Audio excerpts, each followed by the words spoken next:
Ryan, do you think of the examples discussed, does this think this accurate reflects the processes and the things that are bringing forth this change in Scrooge? I mean, I think it's an accurate description, um, based on what is in the novella. And I think even from a personal experience myself, like, when you're confronted with that death,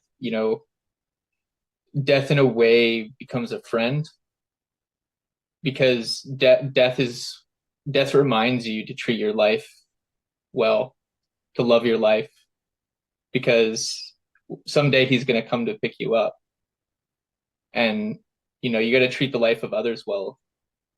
um and just the idea of his body being plundered, people thinking and realizing that they're better off with him dead, no mourning, no sorrow, no gratitude towards him or his life. um it really goes to show that his neglect of benevolence and charity and mercy, there in his life to others, that's what he got in death. That's what death will bring you. So always remember that death is your friend. Listen to death. I think that's a good insight you put forward there. I feel like a living consciously and mindfully with the awareness that you're a mortal finite being in a mortal finite body, in a this ephemeral existence. I think just Yeah, sorry, go speaking ahead. yeah, speaking personally, I think that is highly motivational as far as motivating someone to change on a sort of fundamental ontological level, like Scrooge does, Mm. and having that vivid image of that reality, that possible horrible future, presented to him vividly through the agency of the ghost. Like the ghost kind of shows him this movie screen of this horror picture of his life that it's going to turn into if he doesn't change. I think that perceptual experience, is so much more visceral than just abstractly contemplating it, you Mm. know? And I feel like that this gets back maybe to the power of, um, imagery to conjure these feelings of terror, and then these feelings of terror in turn, um, um, you know, awakening this desire to change, and and not just the feelings but also the conversation, the conversation he's having with himself, that these images bring up, you know brings up these thoughts that he won't be remembered fondly and with gratitude. And he maybe he thinks this to himself, and then this is part of why he um experiences such terror, over that fact, maybe. um If I were to sort of describe, you know, um, the change in phenomenology of Scrooge's experience, um, when you were young, and you're alone, maybe in your room playing by yourself as a kid, it's like your whole experience is centered around you, right? Like you're the only thing that exists. It feels like somehow like you're the center of what's going on. But at some point, you might get that this is what Sartre calls the look. You realize someone's watching you. And it's almost as if the center of your experience now, say they're behind you, comes from goes from being you to somewhere behind you, mm-hmm. center of experience. And, because someone's behind you. It's a really Mm-hmm. weird shift. It's like everything is around you, and all of a sudden, the horizon, so to speak, Mm-hmm. gets how the middle of the horizon gets shifted behind you. Mhm. There's another person present. And for Scrooge, truly becoming conscientious is in some sense like living out the belief, the experience and belief in God, because Mhm. it's as if there is constantly around you. You are not the center of the experience. It's like things aren't happening to you anymore. Mhm. It it's like as if there's that constant look, the look of the other, the grand other Mhm. that is constantly present. And that's what it means to be truly conscientious and to believe in God is to Mhm. constantly have this proverbial look of the grand other, that to have Mhm. that conversation, to be aware of that conversation and that voice, Mhm. especially of the other. And Mhm. it really does change your experience. Like for me, I consider myself an atheist, but I use Christian language because it is what people are familiar with, right? But Mhm. really, what it is it's in my mind, I can use God as a placeholder word for that look of the other. Mhm. And that's always with me, Mhm. right? And that's what I think is always with Scrooge now, later in the novella. And it really is a shift in perspective on your entire experience. It feels as if you're there's almost no center to the experience at all. Mhm. It's really weird. It's like you're everything all at once.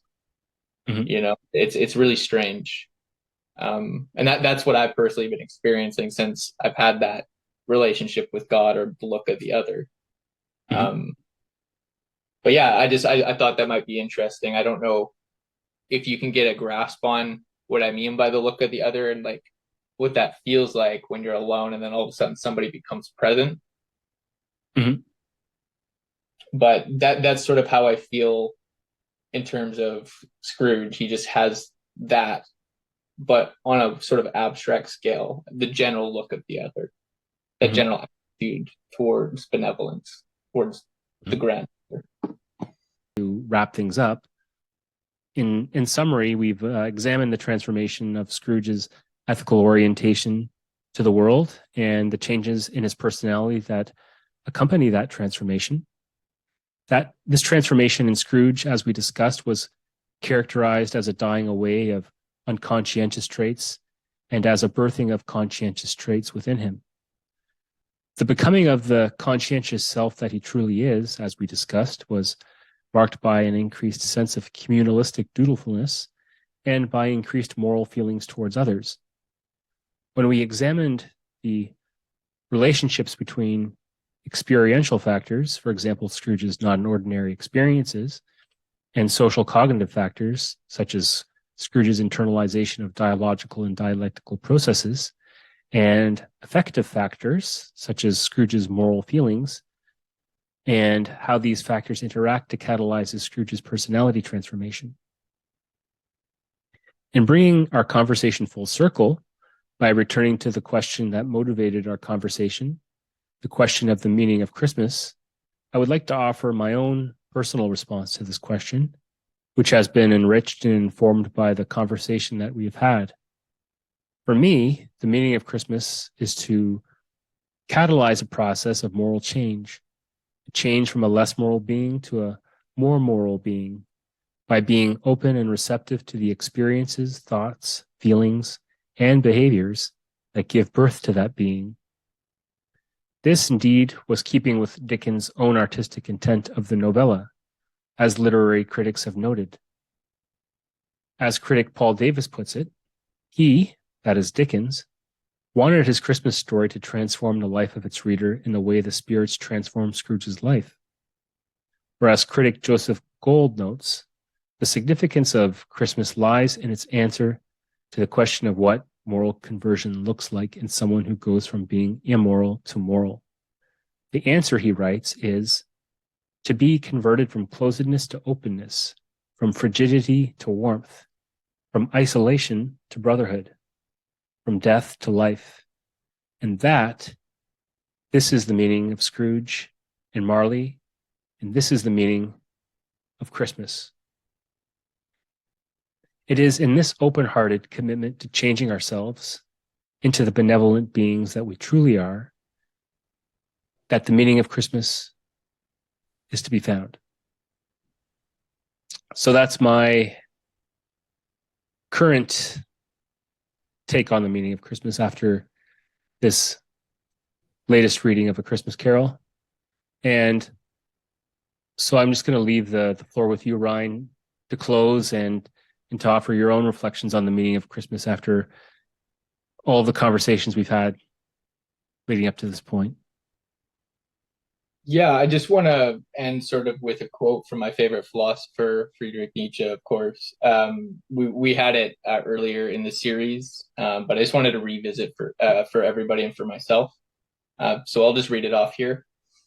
It says, "I love New Year's Eve and birthday parties, for they allow us hours, which admittedly we can often create for ourselves, but seldom do, in which the soul can stand still and review a phase of its own development. Crucial resolutions are born in such moments. For a few moments, one is raised above time and almost steps outside of one's own development. One secures and documents the past and receives the courage and resoluteness to resume traveling along one's path." So I just wanted to end with that because I think that is a great kind of summary, and it sort of encapsulates the meaning of Christmas for me. It's being able to pause and make sure that you're in alignment with sort of that common good, that you're not compromising, what it is that you truly want in life and at the end of life, in our pursuits of things like money and jobs and, status. It's to keep in mind that benevolence, mercy, and charity are the foundations upon which we as a community rely and function on. And anything else, any facet of that common good that comes out of it depends on it. And if we do anything to sacrifice that, we will meet our maker in the end. And there will be no diamond left. There will be no benevolence. There will be no mercy. And there will be no charity in death. Well, on that note, and thanks for those profound and deep insights there, Ryan. I'm glad we've had the opportunity to take a pause and to reflect upon the meaning of Christmas again. And I feel like my own understanding of this topic has been enriched over our conversations, and hopefully will continue to be enriched as we continue to reflect on the meaning of Christmas on the years to come. But for this present year, I think we've reflected sufficiently enough and exhausted the topic as far as we possibly could within the limits allowed. And so on that note, I just want to close the discussion and thank you listeners for tuning in. So stay tuned for more recordings going forward. We have some more original content in the works. But for the time being, I hope that this conversation has helped stimulate your own thinking on the subject and has caused you to pause and reflect on what the meaning of Christmas means to you. So on that note, I'd like to sign off for now and hope that you tune in real soon. Bye for now.